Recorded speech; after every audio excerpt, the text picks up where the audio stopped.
Welcome, everyone, to another episode of Stud and Dud presented by the Dallas School of Music. Thank you all for listening. It's been a couple of weeks. Hope you're back to join us again. I'm Josh Smith, and with me each week, like I said, it's been a couple of weeks, though. Hopefully you remember his name, too.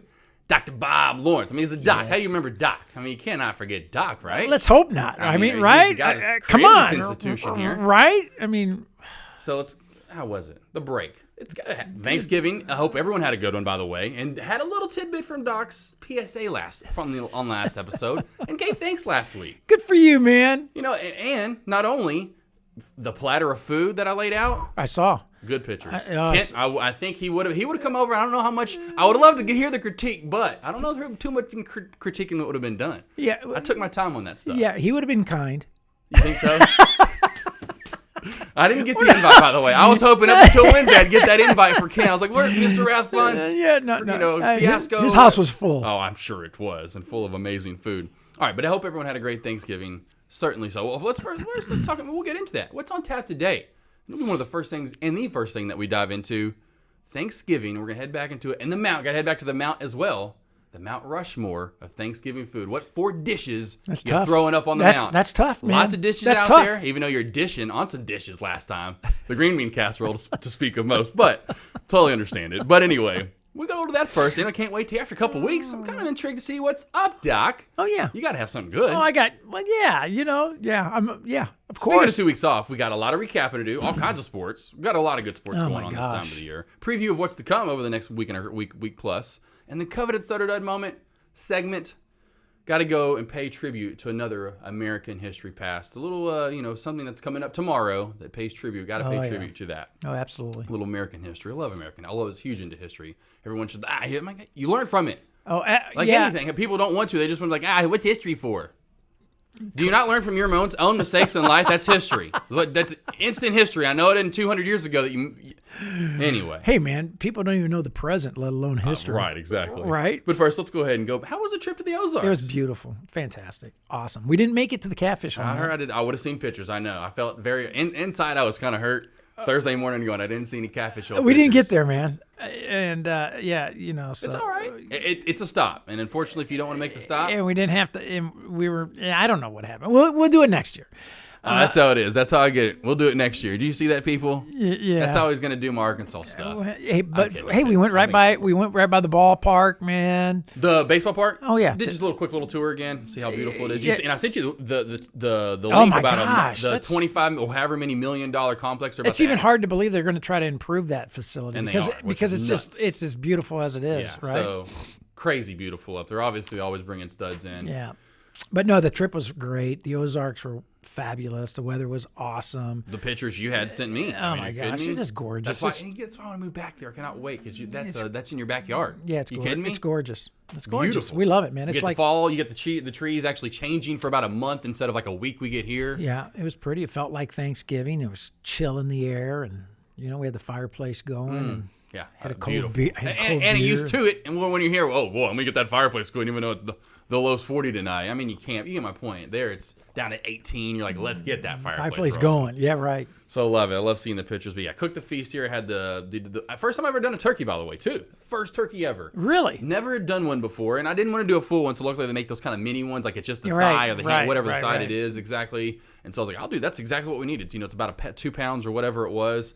So I did exactly what you'd see. Put a little celery in it, little carrot, basil. Nice. Got all the different little seasonings on it.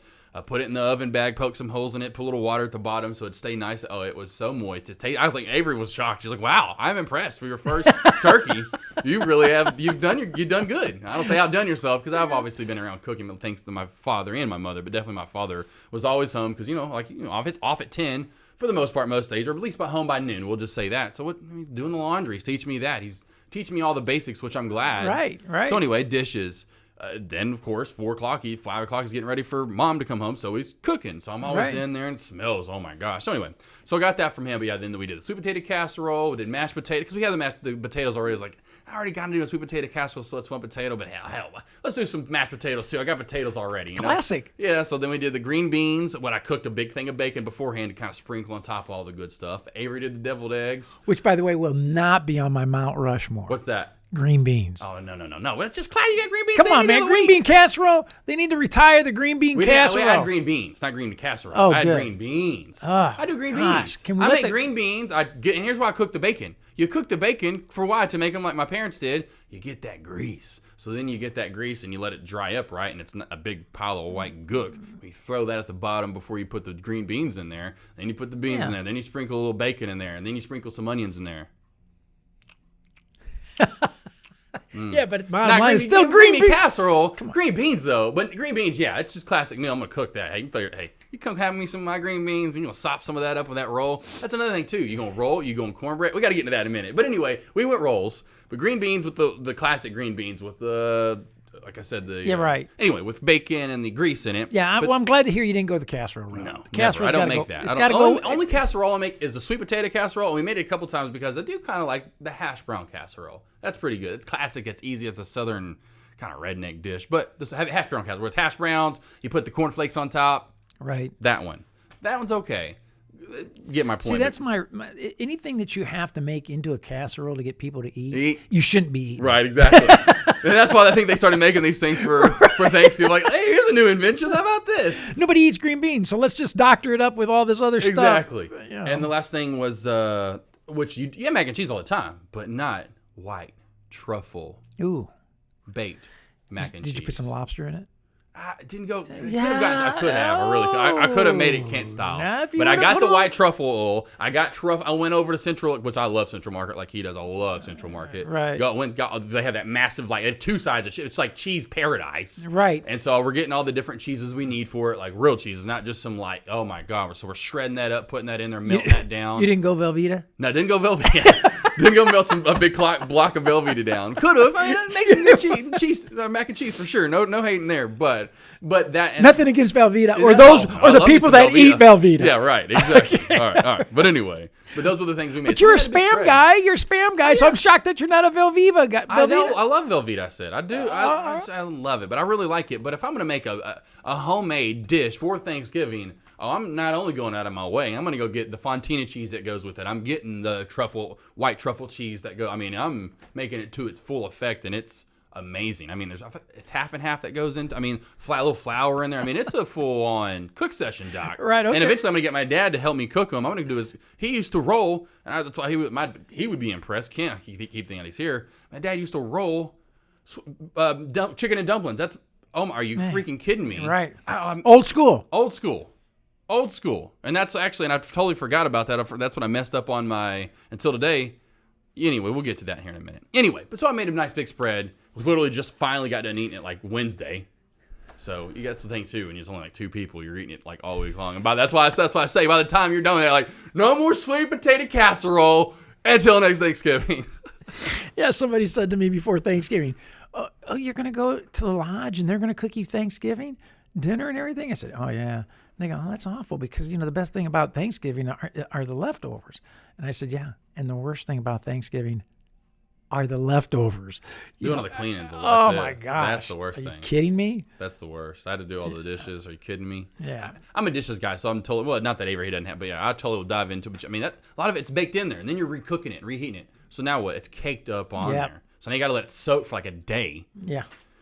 Hey. Let's get to it, though. It's fun, and it is great. It's one of the best and food-filled holidays, if not the most food-filled. It probably is. Yeah. The Mount Rushmore of Thanksgiving. What top 4 dishes you're going to throw up there? Let's dive into it. Lots of meats, definitely especially sides and desserts to go with. I mean, lots of sides to go with. And like I said, let's pull up this article here, which I thought was great. It literally pulls up here, and let's just do it real quick. Just some of the top states, and they did a poll. It says, as Thanksgiving approaches, I don't know how exactly they did this poll, but it says, man, that's what I was wishing they'd show in here. Oh, the maps are based on search interest data. So Google, exactly. What are people typing in? How to make, so the most Googled search sought after in each state. You ready? Yeah. Texas. Scalloped? No. Oh, it's dressing. Number 1 is here, the number 1 side dish here in Texas, dressing. Arkansas, right around the south, Louisiana, Arkansas, Mississippi, dressing. Now over to Alabama, Tennessee, got scalloped potatoes right just north of us, and I think it's there's a few states. Wyoming, South Dakota, deviled eggs, as well as Oklahoma, the state above us. There's only one state, and there are a couple states. Salad. Really? Really? Yeah, what state is that? Because I don't want to move there. Arizona. I'm not going to Arizona. Only for Oh, you're gonna love this one. Only for spring training. Illinois. What's Illinois? Illinois. Salad? Illinois. Salad? Salad. Well, Illinois. why I'm not there Minnesota. that's why I'm not there anymore. New York. What are we going on here, New York? Then we got over here on the far of the east. We got. That's because all the vegans. It's the vegans messing everything up. Right it's the there. vegans. But see, Georgia, Florida, North Carolina, Pennsylvania, a few up top or up to the east. See, I I should knew say. can't trust those vegans. Roasted turkey. Here in the, or I should say, that's not roasted. Yeah, that's roasted turkey. Then there's, of course, deep fried turkey. There's a couple of states I'm curious. with deep fried turkey. What's California, man? It's got to be something like wacko, like It's literally marijuana. It's yams. Everything out yeah, yams.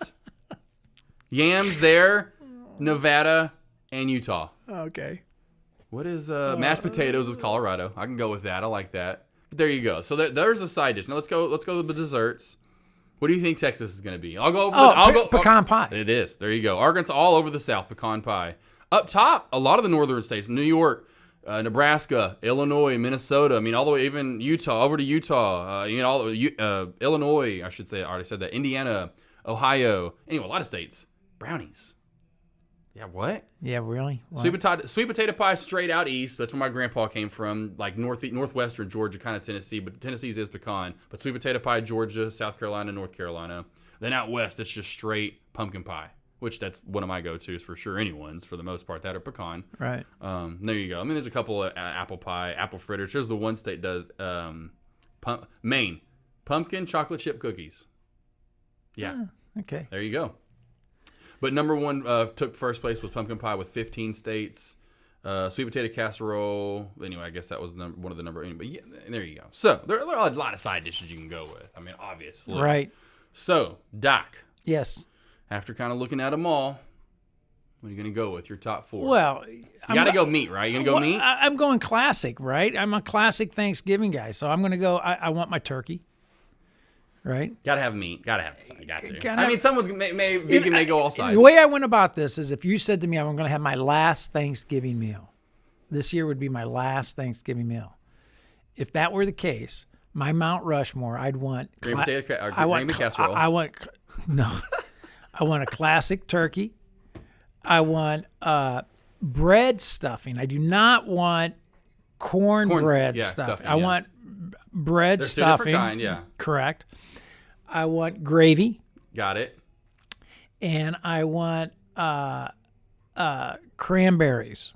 Those four things. Those are the main things you got. I mean, hey, those are you think about it, those are it. That's it. That's it. Now, you could eat that. Yeah. Be full as can be. Yeah. Now, you didn't say, so you said, right, I didn't include, I'm assuming that desserts are a separate topic.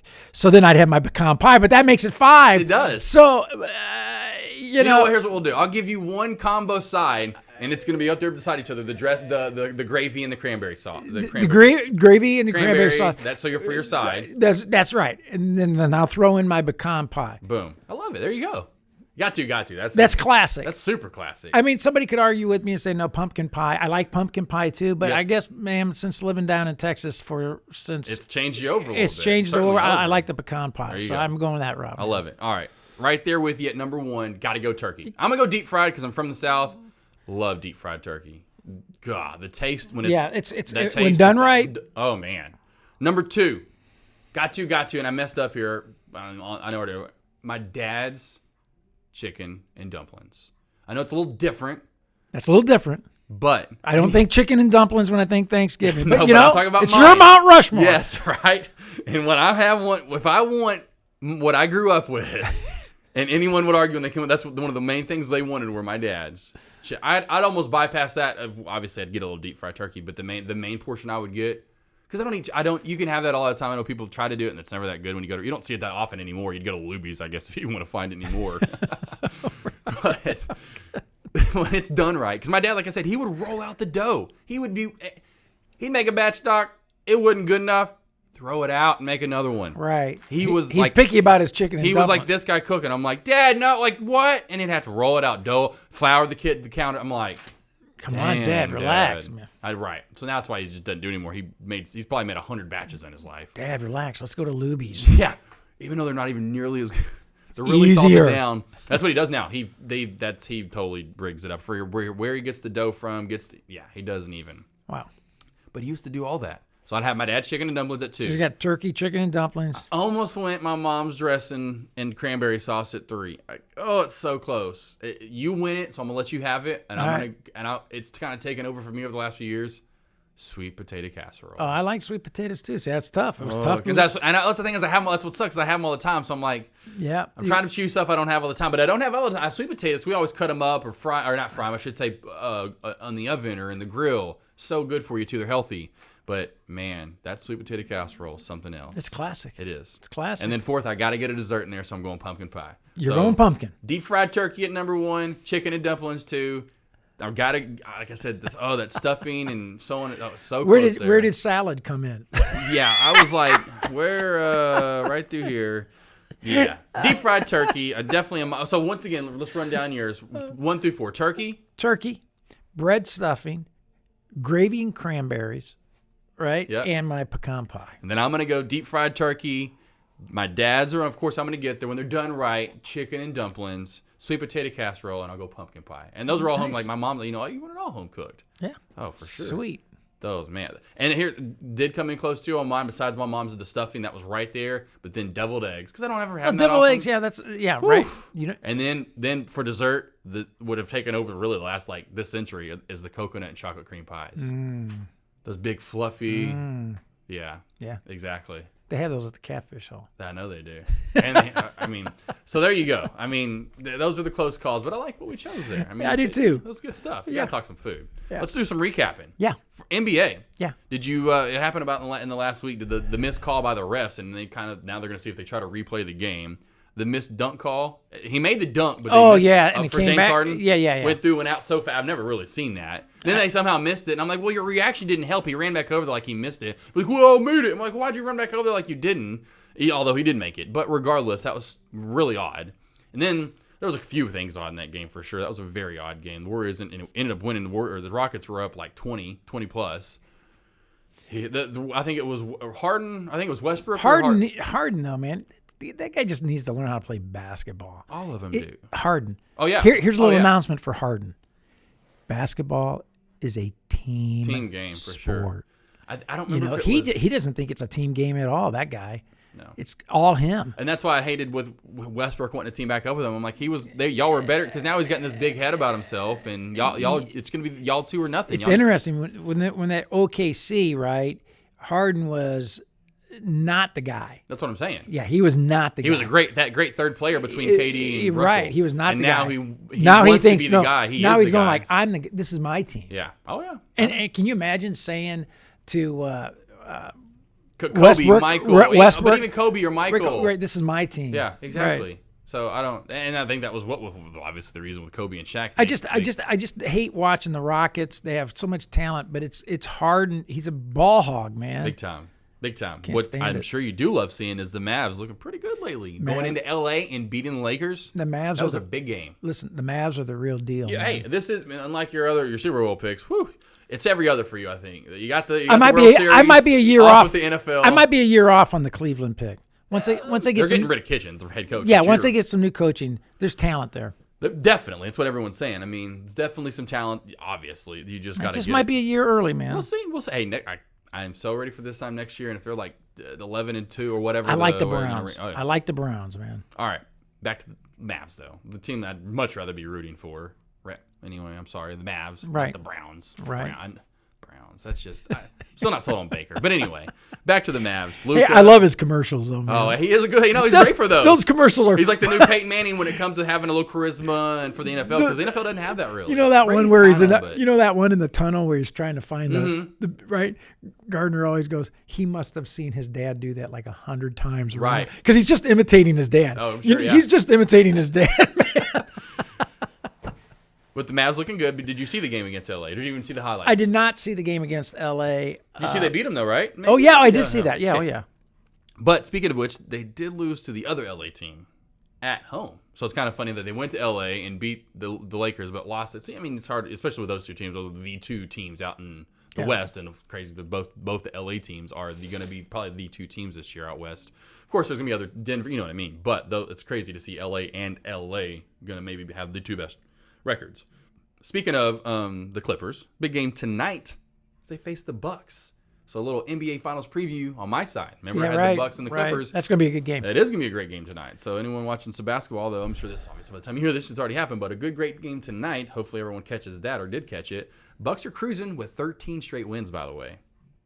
It's a lot of wins in a row. Pretty good. That's a lot of wins. Well, yeah. Mavs next game at home tomorrow, Saturday, here in town against New Orleans. So that would be fun. It'll be a good game to go to. Yeah. We get to some NCAA basketball that's happening over the past week, especially this past week. We had the ACC Big Ten Challenge. That's huge every year. Love seeing that because I always have some big time matchups between those two powerhouses in college basketball, those two conferences. My Sleep National Championship looking pretty good early on. Number 1, Louisville over number 4, Michigan too, which crazy to see Michigan every once in a while being pretty good again in basketball, which, by the way, sporting some new Jordans, really Michigan colors. Haven't worn those these. Are Michigan colors. Haven't worn these. They've got these in 2012. Probably have worn these like 5 to 10 times. Nice. Got the Michigan colors, and as soon as I got them, I was like, Squad Blues is what they're called. Doc's got the Squad Browns on. Squad Browns on for Scholar edition. Back to the challenge. Louisville, one of the great challenge. I love this. But Louisville over Michigan, 58 to 43. Number 1 versus number 4. So a lot of ranked matchups. Who beat your national championship last week, which is crazy. Michigan did. That was another big time matchup last week, and that's only Gonzaga's only lost this year, but it was their first big time matchup. They lost 82 to 64. So it's crazy to kind of correlate all the teams. Are you probably catching any of these? Yeah. Only loss of the season, like I said, they're number 9 still. Back to the challenge, though. Number 10 Duke, which I watched some of these games. Number 10 Duke over number 11 Michigan State, 87 to 75. This is the one I was just surprised about. And I'm glad I didn't have them in my Final Four. I think maybe you did, though, which they easily can recover. But UNC got clobbered at home, which here's another surprise team. Ohio State's at 6. Yeah. They've kind of fallen. They were good there for a while with Thad Matta there, in the late 2000s. What was his name? Theo. What was the guy's name? The big Greg Oden. Remember the big center, and he could never he went to Portland and always had the knee anyway. Yeah. Regardless, they got killed at home. North Carolina did 74 to 49. Didn't know if you saw that one. Yeah. Did you? I did not see that one. Yeah, big time blowout. Number 3 Maryland beats. I don't know if you saw this. Notre Dame. That was in the Big Ten ACC Challenge. I didn't see that either. Number 3 Maryland beats Notre Dame 72 to 51. I gotta get back on it, man. I gotta get back on it. It's early. They have so many games, so many of these little cool tournaments, and and plus late February is when you really get. It's like. It's like you are like I am with baseball. You know what I mean? It's the March Madness, the conference. Well, really conference. Tournaments is when you'll start going, paying attention to it. Purdue, which is crazy. I did say number 3 Maryland beats but point being then in the challenge, Purdue over number 3 Maryland right after that. So crazy, crazy. Maryland. Which that's happened. That's what I'm saying early in the season. Louisville, I know at number 1 now. They'll probably lose here in the sometime. Although they've gotten through their strew of hard games, so they may not lose to a conference play now. But you get my point. It's always kind of up and down. What I am proud about. I've got to get to it. My Hoggies. I cannot believe they're at 8-0, sitting atop the SEC undefeated. Yeah, that's pretty impressive. Yeah, that's pretty impressive. So loving what Musselman's coming in from Nevada, and maybe he's that new young coach. I'm like, we've had him in the past. We had early on, we had Eddie Sutton, and then luckily he went on. Luckily, right after that, we got Nolan Richardson. Right. Both early on in their career. Right. Stayed with us for a long time and got us to prominency. And I'm like, man. So. Especially we had a great core of players that were left over from last year, a couple of 3-point arsenalists that can just drain it from outside. So, and play great defense, as I was saying. We're still only allowing, at first it was 45, 46 points per game through 4 or 5 games. Well, let's see if they're still around in March. That's the main thing, is conference play. That's where not every year, but a lot of years they kind of get through the early schedule, and they're one tough matchup, which they won early. Last week it was a close game. I think it was Georgia Tech they played. Remember a couple days before Thanksgiving. I can't remember if that went overtime or not, but they won. Great freaking. I think it did win. It did go in overtime. They were at 4 with 4 to play, 3 with 3 to play, literally with 1 to play. Tied, literally had to go in overtime. I thought that was. I kept keeping up with it. I was texting my buddies. They pulled it out in overtime. But that was their big tough, and that's good on the road. Pull out a tough. Not that they're a great team, but still pretty decent matchup early on. So anyway, regardless, 8-0 Hogs. Got to throw that out there. Sitting atop the SEC. Don't have that too often for the Hogs. So not in basketball. It's good for Hog Nation. Yeah, because literally, like I said, when we're in November, when I'm tweeting or sending stuff out about our number 3 recruiting baseball class, we're looking forward to baseball already. And it's a recruiting class. Yeah. All right, let's get to the NCAA football. Last week. Hey, man! Before you go on to that, you didn't bring up the game of all games, man. The game that was like most unbelievable game over the holidays. What one? Stephen F. Austin. I thought we talked about that over Duke. Over Duke. I thought we did talk about that. Maybe we didn't. No, that happened over Thanksgiving. Oh, I can't remember when that happened. I thought we did talk about that in the last show. It was Wednesday night. No, it was Wednesday before Thanksgiving. I can't remember that, but yeah, I totally remember. I thought we had 2 number ones down, and we talked about it on the last show. Exactly. We were watching that game in the cabin up there, and we were jumping up and down. We could not believe it. That's like David and Goliath there, man. The way they won. The breakaway layup. I've never seen that in my life. You get a steal, and it's like something you'd see in the middle of the game where, you get a steal, and they break away, make a layup. And as time expires, I have never seen a game-winning shot on a breakaway layup, ever. The point guard for Duke makes a beautiful bounce pass down low. All the guy had to do is catch it and put it in, man. And it was a drawn-up design play. Oh, I'm sure, from Coach K. So the guy knew it was coming, and he fumbles the ball. Yep. A quick reaction by them on the other side. You get my point. It was unbelievable. It was a storybook ending. It was fabulous. Beautiful. Like I said, have never, ever, ever seen an ending like that in college. In any game. Well, I guess any game, you can't really say that in football. But in basketball, I've never seen a breakaway layup, like breakaway still, fast break layup, essentially, with time expired. Well, and the guy had the awareness to know he had enough time. Just enough to not stop and just and get into. He's like, just make it. Trust it. You're gonna make it. Yes, because any person, I would honest, like you said, 7 out of 8, 10 people would have pulled up and tried to even a jumper, even like at the 3-point line, probably even. Correct. Not even work your way down like close to like a quick jumper. They would have probably stopped at the 3-point line and jacked it up with a second left, or probably would have been like half a second left, or 1.5. To have the awareness to know that I'm beating the clock. I can beat the clock. I can get there. Dude, was cool. It was awesome. Loved it. So yeah, I couldn't remember that. Like I said, I've overlooked that maybe, but yeah, that was great to see, especially earlier this year, Kentucky go down as number 1. So yes, back to my point, even as Louis, be a lot of people going down as number 1 this year. Let me tell you that. Stephen F. Austin still has to be going walking around campus going we beat Duke. That's your national championship game. We beat Duke. That's your national championship game. Like we beat Duke. Have you beat Duke? You haven't beat Duke. The teams, I can't think of anyone, but like Appalachian State when they beat Michigan back in the point when those little teams, like when any team comes, like when they beat Arkansas, even though they beat Arkansas and we suck, that's their national championship. Right. They're going back to playing UCF, Davis, Irving, or something the rest of the year, or what? You know what I'm saying? They're playing no names, so that is like, SFA. You know what I mean? They're going. Yeah. Yeah. You kidding me? And I think maybe even more impressive, I enjoyed listening to Coach K afterwards and the coach from Stephen F. Austin, just the respect. Oh, Coach K was like, yeah, I love that. He was like, even if we would have won, we would have not deserved pretty much what he was saying. We would have not deserved to win. He goes, those guys played great, right? Coach K, class, love right? Him.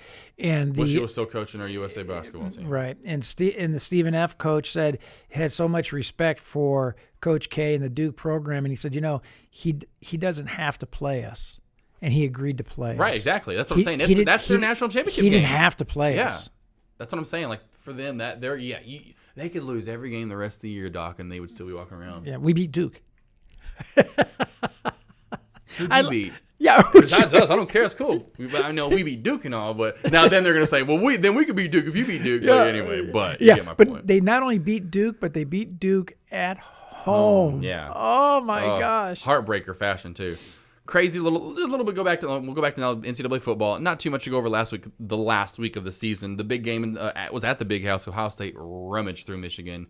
Did you see that game? The 56-27 blowout. The other big one was it was a great shootout. Alabama at Auburn, which, like I said, Alabama's down their star quarterback. But the backup played great. He does play great. They were ahead and barely lost there at the end. Another great game though, 48-45. Here's the funny one though. Well, Notre Dame. Notre Dame. They got a great win in 45-24. Finished the season off strong there. But here's the funny one. Cincinnati and on Friday, the day after Thanksgiving, Cincinnati and Memphis played. They played last game of this, last game of the year. Memphis wins 34-24. Well, guess what? They play again this week in the Conference USA Championship game. So 2 weeks in a row, Cincinnati and Memphis are going to play each other. So a little preview of what's to come when we preview this week's game, which I thought was kind of weird.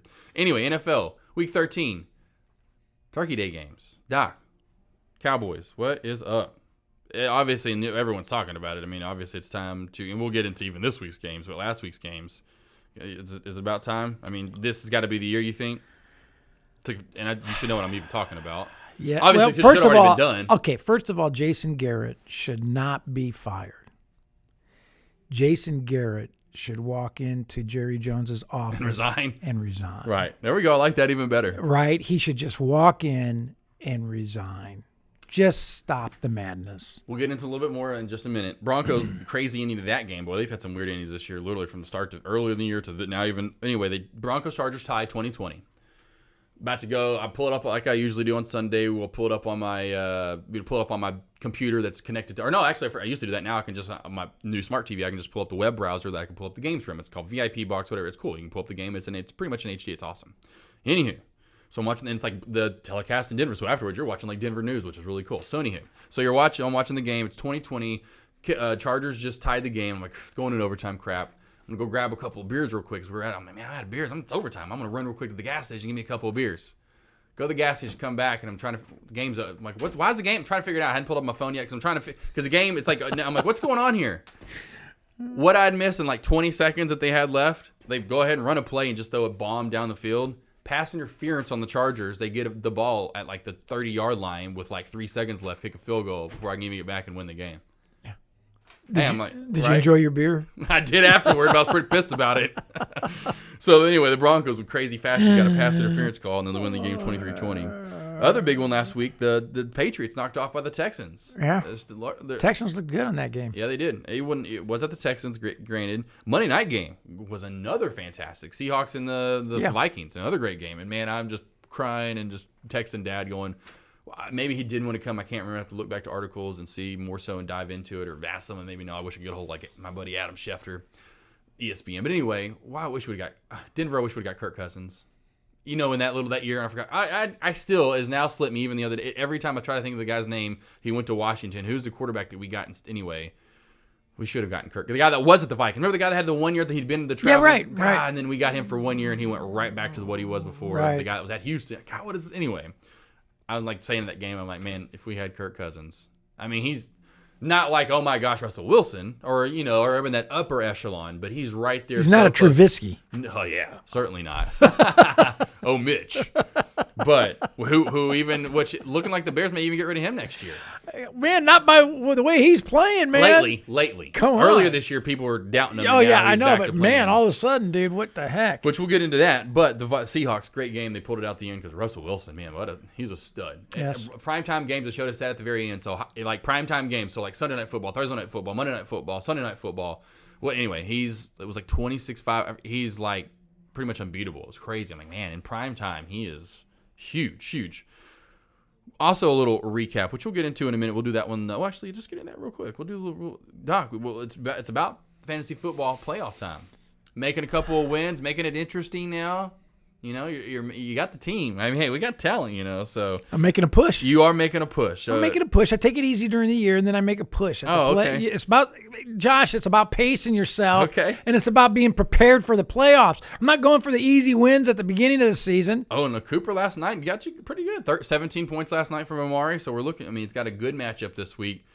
And last week, did you see last week's game? I do have to mention that. Did you see this final score? You beat me 79.7 to 76.26. Put the W in the column. He said, hey, it might be close. Right. All right, so current week. Yep, this is last week before we head into the playoffs, which is next week. So things are looking interesting. I do like it. Well, let's head into a little preview time for this coming week, which I did kind of preview already. Conference title week. You're going to watch any of that football this Saturday, Doc? I guess you'll be busy here, so you really won't be able to, right? Maybe? On Saturday? No, Yeah. I'll be teaching, man.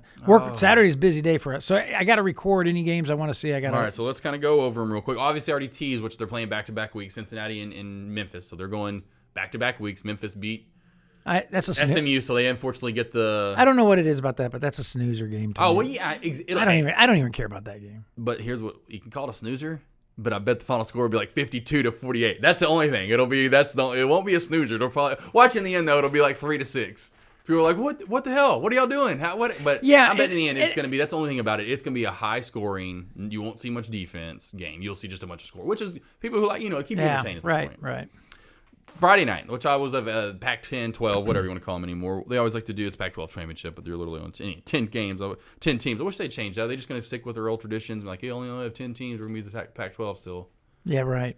Anyway, number 5, Utah. Boy, they have stuck with it all year long. They only had that one loss early on in the season, but luckily that's why it's always good to lose early in the season, because then you can make your way back up like they have. They're sitting right there at number 5, which is crazy. So number 5, Utah. It is crazy. Number 5, Utah versus number 13, Oregon. That's 7 o'clock tonight. That's actually a game tonight that we can watch. So yeah, I'm going to watch that tonight. That could be a good one to watch. Tomorrow, here's one you may want to watch. Baylor gets a little redemption shot. Number 7, Baylor versus number 6, Oklahoma. That will be a good game. When is that? That's 11 a.m. tomorrow. 7 o'clock tonight for the Utah, Oregon. 11 a.m. tomorrow morning for the... I have to have it on in the background, man. Yeah, might as well. Just put it on mute. I'll try to remind you. If you do want to watch a high-scoring affair... Oh, it's a Sun Belt. It's a Sun Belt championship. I forgot they're into the Sun Belt now. They're not Conference USA anymore. They were in the Conference USA. It's like almost not. That's like a lateral move to me. But now they're in the Sun Belt. What is that? Right. Anyway, Cincinnati, number 20, Cincinnati at number 17, Memphis. That's at 2:30 tomorrow afternoon. So that's going to be probably 2 30-plus scoring. That's going to be 2 high-scoring games in a row. 2 barn burners right in a row. The Baylor, Oklahoma, then you get Cincinnati, Memphis, and then the one most people will be waiting for to see who's knocked out of the playoff picture. Number 4, that's what I'm saying. Because if Utah wins, are they going to be right there, or are they going to push in Oklahoma because they get? I mean, who are you going to push in there? And see, that's why in some years, not all years, and they need to go no more than 8, because you don't need to have number 9. Who's number 9? Like Wisconsin. I agree at 100%. It needs to be an 18 playoff and leave it at that. Then all the speculation's over. Because you start going to 16, I'm like, you really think the 16th ranked team? No, I don't think anybody. Not in football. They have to play so many games in college basketball, and I don't go any. So you're just going to do that. So really, in the end, that's why I'm sorry, but even to me, I love March Madness. To me, most years, the best team does not even get close to winning. Correct. It's just whoever gets hot at the end. Right. It's not the best team. Right. Obviously. It's, right. Some years, yes. Half the years, you'd have to go back and look through and really kind of okay, they were close, or even just give it maybe an asterisk. You get my point. But college football, 90% of the time, the best team is so now if you all of a sudden get anyway, that's why I wish they wouldn't, and probably even in football, because you'll see that more often. The lower seeded team is, yes, they're probably going to lose, more times so than they will in basketball. But you never know. That's the thing then. And then then you've got a number 14 team that has 3 losses, even because they're in the SEC and they have 3 losses, you still keep them at 14. So you get 16. You get my point. Who would ever pick Stephen F. Austin over Duke? So man? That's why I'm like, keep it at 8. And that's why I do want to push it 8. But then people are like, no. After that, like I could dive into other teams like that are ranked in that area, I should say. That I'm like, right. You really want that team in there? Like, no. Versus like, are they in the same echelon as the top 4 that it is now? Right. That's what we're trying to compare to. You want to. Because now we're unfair going, when Georgia's out, are we going to put Baylor if they beat Oklahoma in? We're going to put Oklahoma in because they beat Baylor. But Utah, they're sitting there at 5. They beat a number 13 Oregon, so they should be the ones truly to be pushed up to 4. But then people are going to be arguing for, Oklahoma because they just beat numbers. Anyway. So that's why I'm like, move it to 8, and then it's settled. Right. And then that's what I forgot exactly how they had. Yeah. That's now, Utah. Because who has Utah beat this year? Tell me. That's the thing. That's who has Utah beat? Let's go through. So if they beat Oregon. This is the problem. This is the problem that we have. They beat numbers. They beat Arizona State when they were 17. They're not 17 anymore. And their loss of the year is to who? USC, one of the other good teams. So literally, who have they beat this year? Cal, Oregon State, Washington, UCLA, Arizona, Colorado. Teams that aren't. Well, exactly. I'm right there with you. That's what I'm saying. Would you then put Oklahoma, because Oklahoma's had a couple of better? Yeah. They talk about resume only in regards to some teams. That's ridiculous. That I hear that talk on college football game day. Right. Oh, let's look at their resume. Well, look at their resume. Yeah. Come on, give me a break. Number 4, the one I can't wait. Well, actually, I forgot it's the mid-afternoon. It's not even at night anymore. They used to, I thought I have it anyway because it's the CBS game, so it's always mid-afternoon. It's at 3, so that'll be going on at the same time as a barn burner of Memphis and Cincinnati. But number 2, LSU, versus number 4, Georgia. I'm going to probably still go I'm thinking LSU. They just had such a stellar year. That quarterback is playing out of his mind, Joe Burrow. Right, so I'm going with LSU just like I have all year, but not that matters right now. But Anyway, and then which is funny, then that's going to knock out both of my Alabama and Georgia out of my playoff picture, which is fine. I had no idea LSU was going to go on this, and I had no idea Joe Burrow was who drove. Right. Anyway, the other big one is the Big Ten championship. Oh no, that is the American Athletic Conference. It's the AAC. I was like, the Sun Belt's the I forgot. Appalachian State's in the Sun Belt now. Just to recorrect myself, I was reading these wrong. I was like, well, that's why I was like, what? They're not in the Sun Belt. It's the American Athletic Conference that Cincinnati and Memphis are in. The American Athletic Conference. Anyway, it's and I forgot because they did move up because they are that good. Appalachian State's in the Sun Belt now, which is crazy. Just 10 years, that's when they beat Michigan as like a deed whatever school, like a sub below us, and now they've moved up to Sun. That's how good Appalachian State is. So that's kind of cool to see them rise that much from like nobodies. They beat Michigan, and now 10 years later they're a Sun Belt team. Anywho, back to, and like I said, then the Big Ten championship, the other one, that's the one at night. We'll see if Wisconsin can maybe not make some rumbling into this playoff picture and knock off number 1 Ohio State. Ohio State's really been on a roll and playing pretty damn well. So number 1 Ohio State versus number 8 Wisconsin. Let's just go back though to real quick so we can just kind of compare this, which is fine with me. I do want to just dive into this real quick. The rankings, just real quick. So if you did went past 8, you have Florida, Penn State at 10-2, Auburn at 11. Here's my point. I just called it. Not even at 14, at 11. You have Auburn at 9-3. So Auburn goes on to win the national championship even though they have 3 losses. Say somehow they got hot and win the 2 or 3 games that it took to, because it's not that many. I guess 3 is probably what it'd be. Then you have to figure out schedule too. That's why I was like, I know if 6 teams would work perfect. 6, because you could have 1 and 2 get bye. They get the byes, right? 1 and 2. Then you have 3 play 6 and 4 play 5. The winner of those, you get my point. So that's why I know 6 would work. I don't know how 8 would work. I know instantly how 6 would work. So I'm like, I don't mind even 6. That's perfect because then 1 and 2, which is most deserving, should get a bye. Well, I think what especially they need this year because it's going to be what I think, Ohio State and LSU, who are by far the 2 best teams. 2 things need to happen. They need to increase the number of teams in the playoff. And the other thing they need to do is abolish this idea that a conference winner automatically gets in. That too. That's total BS. I've already said that a while back. That's just total BS. Yep. Because you get a conference winner of the what American Classic. Well, I don't think that. I don't know if that is the truth anymore. I don't think it is on the. It was in the. It's not. I don't think in the playoff. I don't think it is in the playoff. Because that's my point being, it's the top 4 ranked teams. Now they could. Well, it's the top 4 ranked teams because it is. It's the top 4 because my point being, Wisconsin at 8 because what they always show. They always show the rankings and where they're at. So my point being, if Wisconsin wins, which they can, they're not going to the championship game. They're not. They didn't. That was in the BCS or that was to the bowl games. If you win like in the SEC, if we won the SEC championship game, we are automatically ours was go to the Sugar Bowl. If we won. Yeah, right. That was when we had those tie-ins. Now anymore, like I said, it's a top 4 team. So that's what I'm saying. If Wisconsin makes some rumbling to beat Ohio State, they'll move up to probably 5 or 6. But there's no way they're going to go ahead and put them in the top 4. And you get my point. So that's why then it'd be LSU. It depends on who. I mean, they could. I mean, because Georgia's going to lose. So LSU and Clemson, say if Georgia loses, and Ohio State loses. So LSU, Clemson wins because Clemson's probably going to win. Say if Utah loses. Now Utah's out. So because below them's Oregon. So you could see possibly if, we're just throwing numbers out, that just Wisconsin probably could be in the Final Four if Ohio State loses because LSU and Georgia play each other. So one of them are going to be out. So that's 2 of the top 4 already out. Utah loses somehow. They're out. Oklahoma and Baylor are right below them too. So Wisconsin, if they do win, they're probably in the Final Four if you look about it. Look, because unless you still keep Ohio State above Wisconsin. Now, would you do that? That's going to be the key question. I know how crazy that would be, right? I would love to put that out there. What if? And I should have called on the guy's show today, thinking about that, looking at this, because if they beat Ohio State and whoever wins, LSU or Georgia is going up. Now, are they going to go? Now you're going to put LSU and Georgia still above Wisconsin? You still going to put Ohio State above Wisconsin? You see what I'm saying? So that's going to be a crazy dilemma. If Wisconsin wins, that's going to be crazy to see, to think about that now in the future, because you're still going to have those teams still ranked above them, even though they just lost and they beat Ohio, the number 1 team. So just thinking about that, kind of crazy to think, huh? Yeah, there's I know. There's a lot of things I don't like about the college, and that's why you need 8. That's why in the end, now thinking about that, that's why you need 8 because now 8 you're in. Well, unless obviously Wisconsin you lose, now you're out because you are at number 8. But that's why in the end, if they do win, it's great to have now. You see what I'm saying? That's why you need 8. I mean, you go past 8, like I said, Florida, Georgia, Florida, Penn State, Auburn, Alabama, even Oregon with 2 losses. Michigan's at 14 with 3 losses. Iowa would fill out the 16th spot with 3 losses. So you'd have 3 teams in there with 3 losses. Yeah, and you got ND at 2 losses at 15. Exactly. Which is fine. That's another whole topic. But exactly. But you get my point. That's why top 8. No more than 8. No more than 8. Even though some 8 every once in a while, and a lot more years than not. So what cracks me up like a Notre Dame, they're projecting that Notre Dame won't even get invited to a New Year's Six Bowl, Yes. At 10-2. Yes. A Notre Dame. Yeah. A Notre Dame at 10-2. It was done. Are you kidding me? Yeah.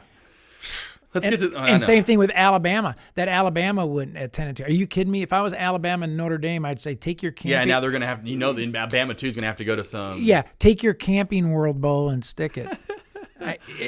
Forget it. Here's some more griping you get to do real quick. Yeah. Let's move on to let them solve that. But the NFL in last night's game, the Cowboys, and your boy, we'll talk about Trubisky.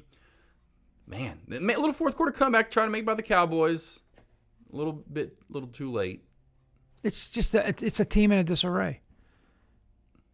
Once again, kind of like the Browns, a team with a lot of talent. I actually think the entire coaching staff needs to be cleansed. I think so too. But like I said earlier, I don't think Jason Garrett should be fired. I think he should be. He should know how bad he's done. He should be with that talent. Correct. He should just be man enough to walk in and say, you know what, Coach, I love the Cowboys a ton. I think it's time for me to step away. And for you to reevaluate and bring in a coach and a new coaching staff here that can actually do the franchise, do the organization, the good that you're looking for. Yeah. I've given my best for 10 years. I don't have the answers. Be nice to see. Be a real man of himself. Yeah, I don't have the answers. Nope, obviously not. Especially after they were getting beat by a good amount last night, too. I remember turning it on when I first turned it on. I was like, whoa, this is kind of getting out of hand. Not out of hand, but he does not have the answers.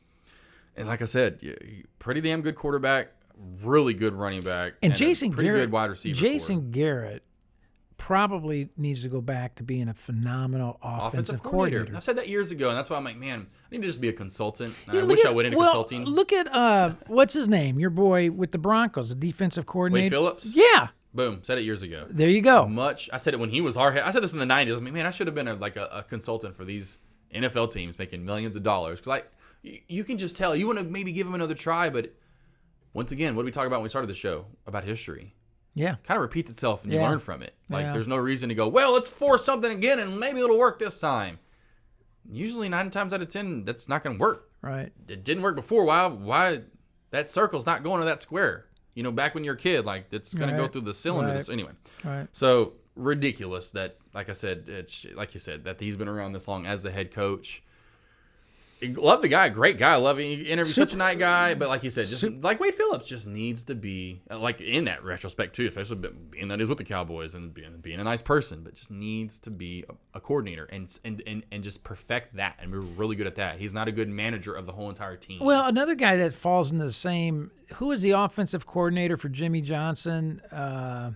Norm. Do you know who I'm talking about? Norv Turner. Norv Turner, right? Norv Turner. Decent head coach. About a 500 head coach. Great offensive coordinator. Yep. Just horrible. At best, 500. At best. Yeah. Reminds you of somebody? Jason Garrett. Yeah. Right? Exactly. So I hate it for your Cowboys because they do have some talent. Especially for my Broncos, really have nothing right now for the most part. I have pieces here and there, but your whole offense. I mean, you got a quarterback, you got a running back, you got definitely a wide receiver or two, and you got an offensive line that's ridiculously stellar. Yeah, I think if you've given Jason Garrett's had 10 years. Don't you think that's a fair run? Big time. And like I said, I keep forgetting to look this up, and I need to find that stat and see if that's the for sure. I mean, if it's 5, I mean, he's double that, and it's not getting any better. Look at this was supposed to be your year. You even said, hey, what am I doing with the Browns pick? I'm going Cowboys. I mean, why wasn't I going Homer pick? They've got talent. This could be the year. Right. Another good game, or some other games this week. Moving on, actually, to some Sunday games. Great game. 49ers 10-2 at the 10-2 Saints. So 2 10-2 That's going to be a great game. Who's and because now you got the Seahawks there at 10-2 as well. I'm pretty sure. So you got 3 teams at 10-2 fighting out who's going to get first place and home field advantage over there, and then in the obviously in the AFC, which the Patriots lost to the Ravens, but they both are now obviously 10-2, but one loss here there. Right. Patriots could be back, and so a lot of great teams this year. Then you unfortunately got a lot of kind of subpar teams and teams that just aren't performing, and they're kind of performing here. Like Panthers firing Ron Rivera finally, which kind of saw that kind of coming. Wow. They've just been downhill since the Super Bowl appearance. Yep. So kind of unfortunate to see, but yeah, it's kind of the way of the NFL for sure anymore. And but I saw this too after last great Monday night game, which I said watched the end of it and most of the second half, the Seahawks and the Vikings after the game. Well, next Monday night, the Giants at the Eagles. I'm like, boy, that's gonna be the least watched Monday Night Football game this year. Only the Northeast is the only team gonna be watching that. That's right. I mean, the Eagles, they were supposed to. They just got spanked by the Dolphins. I mean, God. I mean, jeez. Did you see the trick play the Dolphins ran? The 2-point conversion or whatever it was with the kicker? So they lined out everyone on the left and the right. They got people lined out, and it's just either the kicker. I think it's the kicker, not the place kicker. He's just downside up beside. It's him in the center. Then you got 4 out and 4, 5, whatever it is. And we're like, what's going on here? Downside hut. Everyone, of course, because the kicker says downside hut. It's like shotgun snap to him, and he kind of runs to the left. Well, whoever, like one of his, it's actually the place kickers. It's like a white guy, number 2 or something. Anyway, all the Eagles rush to him like, oh, hell yeah, we're about to just kill this guy. What is he doing? What is this play? Downside hut, the kicker, or place kicker, it's a kicker, runs to the left. He does this cool little shovel. As soon as they run to him, he does a shovel pass right through him, right through all the defenders, essentially, because there was an open area. As they're running after it, they literally left all the players wide open. They just run after the kicker, thinking he just does a shovel pass. The dude catches it in the end zone, 2-point conversion, just like that. That's hilarious. Oh yeah, that's embarrassing for the Eagles, right? Yeah. Boy, have they fallen from grace after the Super Bowl win, huh? I mean, what happened there, right? I mean, wow. Broncos almost, you could say the same thing, but we've had kind of had the sheriff retire, kind of had we got rid of our whole coaching staff because the Kubiak Wade Phillips thing, and I don't know what that was. But the Eagles can't say that. They can't say they've lost Peyton Manning, they've lost their whole coaching staff. Like, they've got the same quarterback, they've got the same coaching staff, they've got everything. Although I think they bet on the wrong quarterback, but yeah. Well, then Nick Foles is gone though too, and he's hurt right now. The Jaguars, he came back for the Jaguars. They re-benched him for your boy Gardner Minshew the third. No kidding. So that's what they're saying. Nick Foles' run, is it already over in Jacksonville? Golly. So both those guys, they should have kept both of them. That was the magic. That was the magic. That was the magic. They should have just said, forget it. We're not going to pay this run at whatever. We're keeping both these quarterbacks. So that's who cares who plays wide receiver, running back. All right, so a little bit of golf going on, a little action tied because it's Tiger's tournament. He's playing this weekend, the Hero World Challenge. Off to a nice start. It started a day early because next week is the President's Cup. Which, first, real quick, do you know what the President's Cup is? Yep. But anyway, second round was born yesterday, dude. I've been around the block a few times. Because it's kind of newer, and you're like a President's Cup. I heard of the Ryder Cup, but anyway, it's the exact same thing, but just different. Anyway, great start for Tiger. First round even par, but second round shot at 6 under. So right there off the pace. Let's see where everyone is this morning because I'll have to check real quick. That's what I wanted to do. And but yesterday he shot 6 under. He was right off the leaderboard. There it is, Hero World Challenge.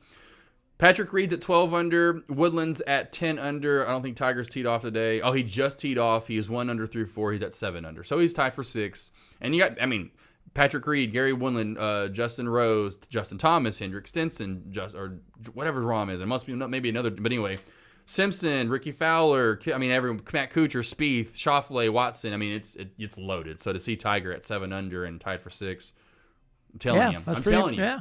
And I said, give him some time off. The fact that he won that tournament, because that's why I brought it up then. Will he win again? I brought it up right before that, and he ended up winning that tournament, which was huge. So even speaks. Well, that's what I was saying that a few shows back when we did that before he won that tournament. So we'll see. I got to stay healthy. That is because I think right here he's finally got it up here. It's this part that needs to stay healthy. Well, we'll see. Can't wait. But it's good to see that this weekend. Next week, just why I didn't bring it up. You know, if you had ever heard of it, the almost want to say the Ryder Cup again, but the President's Cup. Pretty much same thing, except for it's literally every country but Europe. So, Australia, Africa, whatever, all those different countries versus the U.S. Ben Hilton's 94, U.S. leads 10-1-1. Yeah, they've only lost once and it's tied once, which is a cool one when they tied. Speaking of the captains, Tiger's a captain, and it's the second time we've ever had a playing captain. Hell, Irwin did it back in 94. He's going to do it, which obviously as well as he's playing. Plus, you get my point, he made the team because he's playing that well, and he's the captain. And obviously, captains are people that because the point being the captain for the international team. So Ernie. Oh, yeah, the Big Easy, Ernie Els. And here's what's so crazy is back the one time that it tied in the President's Cup was when them two, it tied. They were like 50. It was tied after regulation, 15-15 or whatever you want to call it, after all the matches. They had to go into sudden death. So it was Tiger versus Ernie. Hole for hole. Whoever wins, whoever wins. Tied a hole. They tied like 5 holes in a row. I mean, after crazy bomb putt after crazy bomb putt, went into dusk. I want to say the team captains they were like the main seers were like Jack Nicklaus and I think it was who's the main guy from the Gary Player for the international squad were like calling it the only time they've ever had a tie. Wow, that's Ernie Els and Tiger Woods went into the dusk tying and they said, forget it. We're going to call it. Let's go have dinner. We're done, guys. We're good. Y'all are good. We were going to call this one a tie. Thought that's really cool. And they're the captains this year. Wow, that's pretty awesome. Yep. Ernie not playing. He hadn't kind of fallen off. That's what's so crazy about Tiger is him just to keep, which Ernie's a little older, obviously, but Tiger just trucking along. So we'll see what he can do. We'll see what he can do for the President's Cup next week. So it'll be cool to see. That starts next Thursday. Now let's get into it. Pay tribute to those who passed in the Stutter Dud segment. Tomorrow marks the 78th anniversary of the attack at Pearl Harbor. Doc, where were you at? I'm just kidding. I'm just, I had to mess with you there for a minute. I had to mess with you there. But point being, I don't know, a lot of people, obviously, as time goes on, we still, remember D-Day. It seems like years ago by, we really kind of stop remembering this one. It seems like as much more so to the D-Day. I don't know why, but Pearl Harbor, great. I mean, we know what happened the next day. We never would have had a D-Day if Pearl Harbor didn't happen. That's correct. So, and my middle name is Alan. My great uncle, Alan, died at Pearl Harbor. Oh, wow. So I'm named after someone that also passed. So it always had huge meaning to me. Yeah. We always had a lot of his stuff, memorabilia and stuff. Yeah, it's crazy to think just looking at that. And that there was always, like, there's video of it and pictures of it. I'm like, there were people always, because there's always documentation going on. But yeah, just to see, like, pictures and video of it, even looking it up yesterday, just kind of doing research of the 2,335 killed, which is nuts. A lot of them were on USS, half of that were killed or right around were on the USS Arizona. 1,177, I think it was, died or right around that number. Yeah. Nuts. Yeah. That was a huge ship. I mean, that's crazy to think that many people were on a ship. Well, almost 1,200 people were on a massive ship. Yeah. Well, when you got kamikaze pilots, man, I know. I mean, they're just like going like, I'm going to die. Oh, they don't care. Yeah, they're just bombing left and right. I'm flying into that. I'm crashing this. Nuts. Right? I mean, that's unbelievable. So I'll definitely pay tribute to all. I mean, which led to where we are now, even to the military history, obviously. But it's just crazy to think that's 78 years ago. That's amazing, isn't it? Crazy to think. Mm-hmm. Like I said, and then I didn't realize that those ships were built like USS Arizona for World War I. So that's how long they'd been in commission and how long had they been a ship, which is nuts. Right. So really cool to see. And, unfortunate, obviously what happened at Pearl Harbor. Pretty good movie made when he was still making pretty good movies by Michael Bay. Right. Now he's making terrible movies anymore for the most part. But back then, we were still making good movies. But that was a good one for sure that he did was Pearl Harbor. So that was, like I said, named after my great uncle that died there. So I'll definitely have to pay tribute to. Yes, indeed. Did you have any members in the military? My dad. That's World War II. Yeah. My dad, in fact, his naval hat is sitting over on my desk. That's so cool. Yeah, that's crazy times that luckily we don't have to worry about anymore. Right. People take that for granted ridiculously. Yeah, you think? Yeah. I mean, even like you're talking about the Cold War and the whole missile crisis and watch it. Me and Avery, we can watch, which is I love her to death. We're like almost nerds at heart. We can watch a show on science, I forgot what it's called. Anyway, but it's Mysteries of the Abandoned. And it's all those different, it's a cool show. Anyway, I forgot what different shows they have on there, but it's all, and she was like, so crazy how much stuff was built during the wars. I'm like, yeah. Yeah, that's right.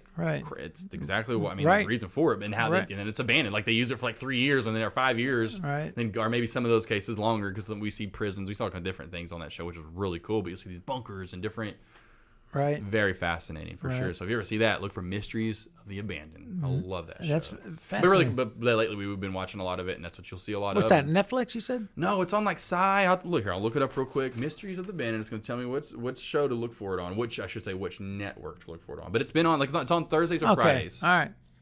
Let's look real quick. Mysteries of the, there it is. As soon as you type it in, Mysteries of the Abandoned. It is on, what channel is it on? Science. It is Science. Okay. You'll see SIS, if I can spell, SCI at the bottom, or SCI. Right, I think right. Yeah. Yep. So look for Science Channel. And sometimes it's on Discovery Channel, but yeah, I love it. It's definitely, you'll see some interesting things Fascinating. on there. Very fascinating for sure, but I definitely want to pay tribute to that because love history, man. History buff for sure. All right. Got to get back to some things that we're going to talk about next week's show. Let's do another Mount Rushmore. My dad kind of brought it up last week. when I called his show. Or actually to my brothers, or he talked. Actually, he brought it up when I called up to the station. Anyway, he brought it up last week when he talked about where he was going to do his Mount Rushmore of Thanksgiving foods, but he was also going to do. Obviously, if you're going to do top duos of all time in football, you're going to say Brady, Belichick, probably number one, right? Who's your number two? And I'm like, well, obviously, and that's what he was saying. Probably, obviously, answer is going to be in terms of player coach. Yes, player coach. It's probably going to be Montana Walsh. And then I'm like, yeah, that would be a good one. But then you've got like, God, I forgot Noel and Bradshaw. Or what's his name? Right. Yeah, and then yeah, you've right. Got, Chuck Noll. God, what's his name? Staubach and Landry. Staubach and Landry. Then you got Starr and Lombardi. I'm like, you got to then like put, because he brought up Dan Reeves, and that was the other thing he was talking about. Talking about head coaching and being, anyway, he brought up Dan Reeves and the Marino, Shula. Shula. I mean, there's a lot of combos out there. So the combo I'm going to do, though, since it's basketball season, it is still football season. Like, Dad can have that thunder. There's a lot to talk about there. Let's do our Mount Rushmore of basketball duos. We're talking about Pippen, Jordan. Players. Magic Worthy. Players. Kobe, Shaq. What's his name? My gosh, who were the Celtics, too? My mind just went. Bill Russell and I guess they had Havlicek was Lakers. Who was the? You get my point, though. Yeah. I'm going line. But let's go our top duos. Of course, probably mine going to top the list, maybe Jordan, Pippen. But there's a lot of duos to go over. So let's do our top 4 duos of all time. Can you think you can come up with 4? Or we can just do our top duo of all time. Yeah, we can come up with 4. Oh, I know I can come up with 4. Yeah. I mean, there's definitely 4. Are you kidding me? Yeah. I mean, if you look recently with KD, you get the recent ones. If you want to go recent, even. I mean, there's been a lot of duos. I mean, of course, people now would be like, the Warriors, or they would go, well, I don't know why because they didn't win that many championships, but LeBron and there's been tons of duos lately, all the way back to even obviously, like I said, the 60s, 70s with Magic and Worthy, or whoever you want to go with Magic, Bird, and who you're going to pair with Bird, and how you get my point. Well, yeah, it will be interesting to take a look at that because there were some great duels, and the duels of past usually stayed together for a long period of time. Where now it's like 3-4 years. Yeah, and won championships together. Whereas now you might have a duo and it's short-lived. Exactly. So yeah, that's interesting. I'll have to give that a little thought. Just a little thought. But I mean, I'll have to, and that's because here's what it reminds me back to, which was a game I loved in the '90s, NBA Jam. It was a little arcade game where you would pick the 2 best players from each team, which was really cool. So it would just be 2 players running up and down the court, and cool little, like, boom, you do these cool, you would jump way higher. I mean, it was like animated. It wasn't, I'd have to show you the game, like, wow, it was really cool. But you'd pick your best 2 players, and there were so many even duos, like in the 90s, you'd pick Barkley and Eli, like when that was prime time, it was like mid-90s, so you'd have Pippen. Well, and what's crazy, that got big when Jordan was away. So Jordan was never, ever on NBA Jam. Huh. So imagine, that game, everyone wanted Pippen, but you had to have Pippen Paxson, or you had to have Pippen and whoever he was at the time.